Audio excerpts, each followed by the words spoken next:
অনেকেই ধারণা করেছিল যে এই সাক্ষাৎকারের মাধ্যমেই আমাদের রাজনৈতিক যেই সমীকরণ আঁকা হচ্ছিল নানা, তো সব জটিলতার একটা অবসান ঘটবে। এবং আমরা দেখতে পেয়েছি যে একটা বলা হচ্ছে যে হয়তো ফেব্রুয়ারিতে সবকিছু ঠিকঠাক থাকলে নির্বাচন হতে যাচ্ছে আগামীতে। তো এখন তারপরেও কেউ আশাবাদী হলেও আবার একটু শঙ্কাও প্রকাশ করছেন যে আসলেই কি ফেব্রুয়ারিতে নির্বাচন হবে কিনা? বা আসলেই এই বৈঠকটি কতটুকু সফল হয়েছে কিনা? বা এখনো ডক্টর ইউনূসের যে একটি বিশেষ গোষ্ঠী দ্বারা তিনি প্রভাবিত, তাদের কুটচাল এই বৈঠকের পরে বন্ধ হয়ে যাবে কিনা? তো একটা শঙ্কা কিন্তু রয়েই যায়। তো সবকিছু মিলে আপনার বিশ্লেষণ জানতে চাই যে আসলেই তারেক রহমান ও ডক্টর ইউনূসের এই বৈঠকটা কতটুকু সফল বা কতটুকু ব্যর্থ হয়েছে বলে আপনি মনে করেন? ধন্যবাদ নাজমুস সাকিব, বার্তা প্রধান, নাগরিক টেলিভিশন আপনাকে এবং আপনার মাধ্যমে আজকে যারা শুনছেন সকল দর্শকদের জানাচ্ছি আমার পক্ষ থেকে শুভেচ্ছা। আ আসলে আলোচনার বিষয়বস্তু মানে যদিও খুবই প্রাসঙ্গিক এবং লেটেস্ট সমসাময়িক এবং মনে হচ্ছে মাত্র একটি গরম খবর জানার মতন। মানে হয়তো ঘটে গেছে মানে একদিন পার হয়ে যাচ্ছে। কিন্তু তারপরেও খুবই মানুষের মধ্যে প্রচন্ড একটা টান ভাব। মানে বিশেষ করে যারা দেশে রাজনীতি করে এবং যারা প্রবাসে বসবাস করে প্রত্যেকের মধ্যেই একটা টান উত্তেজনা। ২ টি বিশেষ কারণ বাংলাদেশের যে ২ জন ব্যক্তি আপনি লক্ষ্য করবেন যে জুলাই বিপ্লবের ঘটনায় বাংলাদেশের সবচেয়ে যে ২ জন ব্যক্তিকে নিয়ে কোন প্রকার মানে সমালোচনা নাই, আলোচনার ঊর্ধ্বে থাকা ২ জন ব্যক্তি। ২-৩ জনের মধ্যে তারা বেগম খালেদা জিয়া, তারপরে তারেক রহমান, ডক্টর মাহমুদ ইউনূস। মানে তাদের অবস্থান যেটা জুলাই বিপ্লবের সামগ্রিক অবস্থানটা তাদের সাথে প্রচন্ড আকর্ষিত হয়েছে যে তারা এ এটার অ্যা এইটার নেপথ্যের কারিগর না হলেও তারা মনে হচ্ছে যেন তাদের কাছে অভিভাবকের একটা জায়গা তাদের কাছে আছে।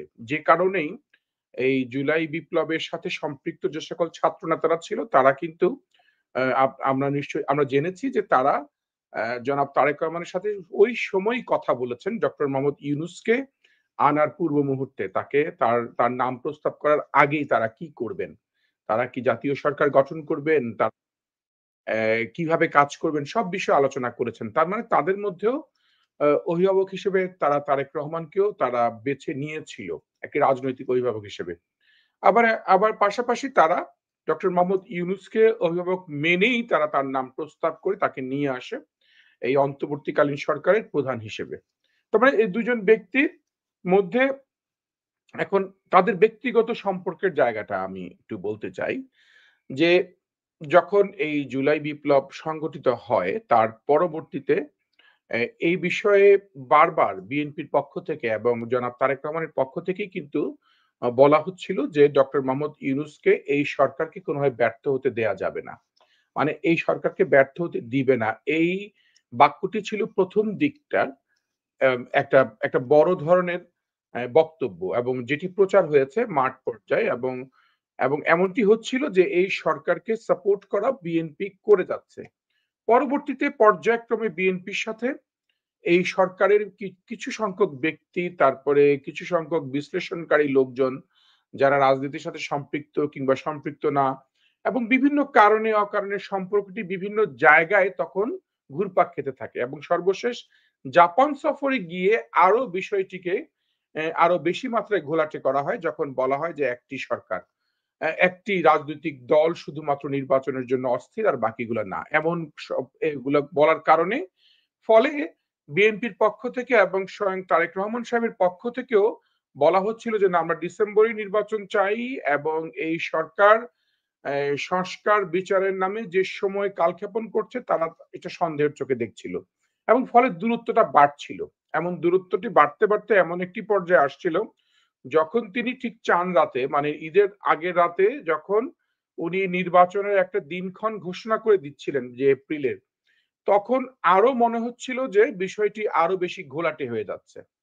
এবং এই বিষয়টি কতটুকু করেছেন ডক্টর ইউনূস জানি না। তবে আমার মন বলে যে ডক্টর মোহাম্মদ ইউনূস সাহেব অ্যা অ্যা পরক্ষণেই চিন্তা করছিলেন যে আসলেই বাংলাদেশে এই যে সংকট, বিরাজমান এই সংকট মোকাবেলা করার জন্য আমি যদি যদি কিছু সময়ও থাকি, বাদ দিলাম ১০ মাস, ১-২ মাসও টিকে থাকতে হয় তাহলে রাজনৈতিক দল বিশেষ করে বিএনপির সাথে সম্পর্কের বাইরে গিয়ে টিকে থাকা মনে হচ্ছে যেন কঠিন। এটা আমার মনে হচ্ছে যে উনি কোনো না কোনোভাবে বোঝার একটি অবস্থান তৈরি হচ্ছিল। এখন আসি যে তাদের বৈঠকটা কতটুকু সফল এবং কতটুকু ব্যর্থ। আপনি দেখেন যেহেতু ২ জনেরই অবস্থান ২ টি ভিন্ন ধারার ভিন্ন মাত্রার। একজন হচ্ছে আগাগোড়া রাজনীতিবিদ।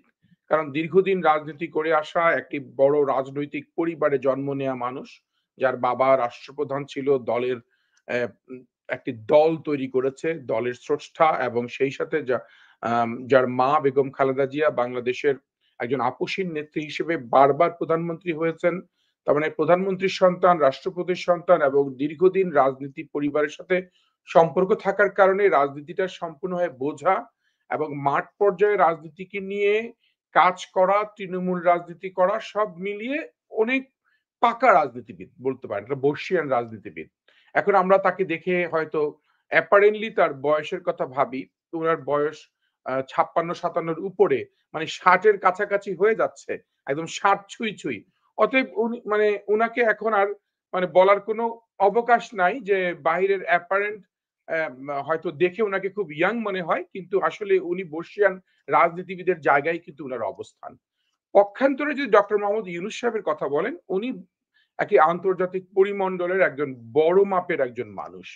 যিনি শুধুমাত্র নোবেল বিজয়ী নন, উনি একজন অর্থনীতিবিদ এবং সেই সাথে বাংলাদেশে এবং বিশ্বের বিভিন্ন জায়গায় তার অবস্থান অত্যন্ত সুদৃঢ়।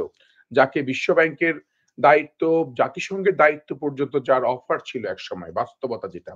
এবং সেটি মানতেই হবে। সেখানে ২ জন ২ অবস্থানের মানুষকে একত্রে পাওয়া মানুষের মধ্যে একটি অন্য ধরনের টানটান উত্তেজনা ছিল। সেই সাথে মানুষ ভাবছিল যে যদি এমন একটি বিপ্লবের পরে, এমন একটি ফ্যাসিস্ট সরকার বিদায়ের পরে যদি বাংলাদেশে আবারও একটি অস্থিতিশীল অবস্থা তৈরি হয়, তাহলে সেই অস্থিতিশীল অবস্থা কিন্তু ভোগান্তি মানুষকেই ভুগতে হবে। সেটি এবং সেই সাথে একটি নির্বাচিত সরকার আসার জন্য তাদের মধ্যে একটি সমঝোতা দরকার, একটি বৈঠক দরকার। এবং সবচেয়ে বড় জিনিস হচ্ছে যে আমাদের মধ্যে সন্দেহ রয়েছে প্রচুর, শঙ্কা রয়েছে প্রচুর নির্বাচন নিয়ে। যে আদৌ কোনো নির্বাচন হবে কিনা বা নির্বাচন হতে দেয়া যাবে কিনা বা কারো কোনো ষড়যন্ত্র আছে কিনা। এখানে দেখেন অনেকগুলো পিলার কাজ করে। একদিকে যদি আমরা ধরি যে নতুন রাজনৈতিক দলগুলা কিংবা জুলাই বিপ্লবের সাথে সম্পৃক্ত একটি পিলার। একদিকে বাংলাদেশের বৃহৎ রাজনৈতিক দল বিএনপি, একদিকে ডক্টর মোহাম্মদ ইউনূস সহ অন্তর্বর্তীকালীন সরকারের একটি অবস্থান, তারপরে সেনাবাহিনী এবং সবগুলোকে মিলিয়ে যারা নির্বাচনের পক্ষে বলে তাদেরকে অনেকভাবেই ট্যাগ লাগানো হয়। ধরেন যদি দ্রুত নির্বাচন চায় মনে হচ্ছে যেন আওয়ামী লীগও তো দ্রুত নির্বাচন চায়, ভারতও দ্রুত নির্বাচন চায়, সেনাবাহিনীর প্রধানও দ্রুত নির্বাচন চায়। তখন মনে হয় যেন সব কি একই সুতায় গাঁথা কিনা। আবার যদি নির্বাচন দেরিতে চাই, নির্বাচন যদি অনেক দেরিতে হোক, তখন মনে হবে এইটা কি জামাতের সাথে এলাই কিনা কিংবা তারা অন্য কোনো এনসিপি কিংবা এই সরকার ডক্টর মোহাম্মদ ইউনূসের তাবেদারি করে কোনো ষড়যন্ত্র করতে চাচ্ছে কিনা সরকারকে টিকিয়ে রাখার জন্য। তার মানে সন্দেহর দৃষ্টি আঙ্গুলি কিন্তু সব দিকেই আছে। যে এমনটি না যে সন্দেহ এক পক্ষকে আপনি ক্ষমা করলেও আরেকটি পক্ষ আপনাকে মওকুফ করবে কিংবা আপনাকে সেই ক্ষমা থেকে পরিত্রাণ করবে। সেটার সুযোগ কিন্তু খুবই কম। এখানে আপনি যে পথেই যাবেন না কেন সেই পথেই আপনার বিরুদ্ধে, আপনার পক্ষে বিভিন্ন জায়গায় কেউ না কেউ কথা বলবে, বিরুদ্ধে কথা বলবে। এবং এটি হয়ে গেছে এখন রাজনীতির একটি বড় পার্ট। পাশাপাশি আমরা যারা বিশ্লেষণ করি, আলোচনা সমালোচনা করি, আমরাও কিন্তু এই সমালোচনাগুলো আরো উস্কে দিতে খুব পছন্দ করি। কারণ কি এগুলো দিলে আমাদের কথাবার্তাগুলো আরো বেশি মাত্রায় যাবে এবং মানুষ শুনবে। মানুষ শুনলে ভাববে যে না আসলে শঙ্কাটা কি? এবং অনেক সময় আছে না যে আমরা তো হয়তো ২, ৪, ৫ জন ১০ জন মানুষকে তো মোটিভেট করার অবস্থানে আছি। এবং সেখানে ২, ৪, ৫ জন যখন মোটিভেট হয় তখন আমাদের কথাগুলো অনেক সময় বিভ্রান্ত হতে পারে। এখন আপনি সফল এবং ব্যর্থতার কথা বললে আমি ১ম এই সামগ্রিকভাবে বলব এটা একটি সফল একটি বৈঠক এবং যে বৈঠকটি খুবই জরুরি একটি বৈঠক। এবং যে বৈঠকে কে জয়ী হলো, কে বিজয়ী কে হেরে গেল তার থেকে বড় জিনিস হচ্ছে যে মানুষের মধ্যে আপাত মানে এই মুহূর্তে এই মুহূর্তে মানুষের মধ্যে কিছুটা স্বস্তি কাজ করছে যে না নির্বাচন মনে হয় হয়ে যাবে। এখন এখানে প্রশ্ন আমরা করতেই পারি যে যদি কিন্তু রয়েছে এখানে অনেক কিছুই। কারণ যদি কিন্তুটা থাকে মানে থেকেছে কেন এই সরকারের কারণে। এখন সরকার এটাকে স্ট্র্যাটেজি হতে পারে, সরকার তার নিজের হাতে কিছুটা রশি টানার মতন অবস্থান থাকতে পারে। কারণ সরকার যদি সবই যদি হ্যাঁ করে দেয় যে, "না ঠিক আছে আমি আপনাদের কথাই ছেড়ে দিলাম।" আপনি দেখেন সরকার কিন্তু জুলাই থেকে চলে আসছে এপ্রিলে, এপ্রিল থেকে চলে আসছে ফেব্রুয়ারিতে। তার মানে সরকার কিন্তু নিজের অবস্থানে নাই। সরকার কিন্তু সবসময় কিন্তু কিছুটা মানে কোন চাপও কিন্তু প্রয়োগ হয় নাই এখনো। যদি কিছুটা চাপ প্রয়োগ হয় তাহলে সরকার কিন্তু বেসামাল হয়ে যাবে। এটা কিন্তু সরকারকে মানে সরকারের কিছু লোক বুঝতে দেয় না। আমি ডক্টর মোহাম্মদ ইউনূসের অনেক প্রশংসা করি। উনি অনেক বড় মাপের মানুষ। কিন্তু মাঠের রাজনীতিতে, মাঠের খেলায় ডক্টর ইউনূস সাহেব অনেক বড় কিছু না। কারণ আপনি দেখেন মানুষের দৃষ্টিভঙ্গিকে নিয়েই কিন্তু বিশ্লেষণ করেই আপনাকে রাজনীতি করতে হবে। মানুষের দৃষ্টিভঙ্গি কি? মানুষ কি ধরনের? যদি আমি একটু আপনাকে ব্যাখ্যা করি। কারণ মানুষ ডক্টর মোহাম্মদ ইউনূসের সাথে কিং চার্লসের ৩য় চার্লসের বৈঠকটা মানুষের কাছে গুরুত্বপূর্ণ না এখানে। ডক্টর মোহাম্মদ ইউনূস আরো অনেকের সাথেই বৈঠক করেছেন। আরে বড়, বড় ব্যক্তিদের সাথে ওই ভাইস প্রেসিডেন্ট যে হোটেলটায় উনি আছেন তাদের পুরো গ্রুপের ভাইস প্রেসিডেন্ট সাথেও তার বৈঠক হয়েছে। মানে কার সাথে বৈঠক সেটা মানুষের কাছে কোন মানুষের কাছেই বাংলাদেশে গুরুত্বপূর্ণ না। কিন্তু গুরুত্বপূর্ণ কোনটা? জনাব তারেক রহমানের সাথে বৈঠক। সেটি কিন্তু তার এই সফরের সিগনিফিক্যান্ট জায়গা। তার মানে আপনার মানুষের তাহলে মানুষের মানসিক অবস্থানটা আপনাকে বুঝতে হবে যে হ্যাঁ, মানুষ কোন ধরনের চাউল খায়। মানুষ কি ধরনের আ মানে চিন্তা করে, সেই চিন্তার জায়গাটাকে আপনাকে ধরতে হবে। আর যদি চিন্তার জায়গা আপনি ধরতে না পারেন তাহলে আপনি ডক্টর মোহাম্মদ ইউনূস সাহেব যে ভুলগুলা বারবার করে এবং করে আসছিল, সেগুলা কিন্তু আমরা বারবার ধরিয়ে দেওয়ার চেষ্টা করেছিলাম এবং ধরিয়েও দিচ্ছিলাম। এখন এখানে আপনি দেখেন ডক্টর মোহাম্মদ ইউনূস সাহেব অ্যা অ্যা এখানে কি ধরনের ডক্টর মোহাম্মদ ইউনূস সাহেব সবচেয়ে বেশি অ্যা এখান থেকে সুফলটা পেয়েছেন। যে কথাটি আমরা দীর্ঘদিন ধরে বলে আসছি যে ডক্টর মোহাম্মদ ইউনূসেরই উচিত বিএনপির সাথে একটি সম্পর্ক স্থাপন করে বিএনপিকে নিয়েই দেশ গড়ার কাজটা করলে আরো বেশি এমনও তো হতে পারত বিএনপি আরো বেশি সময় দিতে পারত তাকে। যদি বিএনপির সাথে তার সম্পর্ক অনেক ভালো থাকতো বা উনি করে ফেলতে পারত। স্বয়ং দলের প্রধান দেশনেত্রী বেগম খালেদা জিয়া তিনি নিজেও সবাইকে ডেকে স্থায়ী কমিটির সবাইকে ডেকে বলেছে যে সরকারের সাথে দূরত্ব রাখা যাবে না। তার মানে উনি উনি একজন আপোসের নেত্রী হয়েও উনি সমঝোতার রাজনীতি এবং উন্নয়নের রাজনীতি, উৎপাদনশীলতার রাজনীতি এবং বাংলাদেশের রাজনীতির প্রগতির ধারাটা এমনভাবে উনি অ্যাড্রেস করতে পারেন, একজন অসুস্থ নেত্রী হয়েও কিন্তু আমাদের বাংলাদেশের অনেক ক্ষেত্রেই মানুষগুলোর মধ্যে একটা অসুস্থ প্র্যাকটিস কাজ করে, চর্চা কাজ করে। যেখানে সবসময় সবাই চায় একজনের সাথে একজনের দূরত্ব বেজেই থাকুক। একজনের সাথে একজনের সম্পর্ক যাতে কোনোভাবেই ভালো না হয়, প্রগাঢ় না হয়। যে কারণেই আজকে ডক্টর মোহাম্মদ ইউনূসের এই বৈঠকটি সফলতার মুখ দেখেছে ডক্টর ইউনূস সাহেবের নিজস্ব সফলতার সাথে। কারণ উনি একটি বড় ধরনের গেইন করেছেন। আচ্ছা এখানে যদি উনি গেইন করে তাহলে বিএনপি কি হেরেছে কিনা? আপনি বলতে পারেন যে বিএনপির যে পজিশন ছিল বিএনপি চাইলে যেমন ধরেন আজকে ৩ থেকে ৪ হাজার মানুষের সমাবেশ হয়ে গেছে ঐখানেই। যখন জনাব তারেক রহমান ওই হোটেলটার সামনে উনার সাথে দেখা করতে যান ওই সময়। কথার কথা যদি আ আজকে ডক্টর মোহাম্মদ ইউনূস সাহেব যদি খুব তার প্রচন্ডভাবে উনার পার্সোনালিটি দেখাতে গিয়ে বা উনার অবস্থান দেখাতে গিয়ে এমন কোন আচরণ বা এমন কোন বিষয় যদি ঘটতো, তাহলে দেখেন এক ধরনের অপমান, অপদস্থ হয়েই কিন্তু ডক্টর ইউনূসকে বাংলাদেশে আসতে হতো। মানে এটা কোন ধরনের সাজানো কোনো কিছুই না, কোনো ইমপ্লাইড প্রেশার ও না। কিন্তু এটি কি একটি রাজনৈতিক দলগুলোর কিন্তু এগুলো একটি অবস্থান।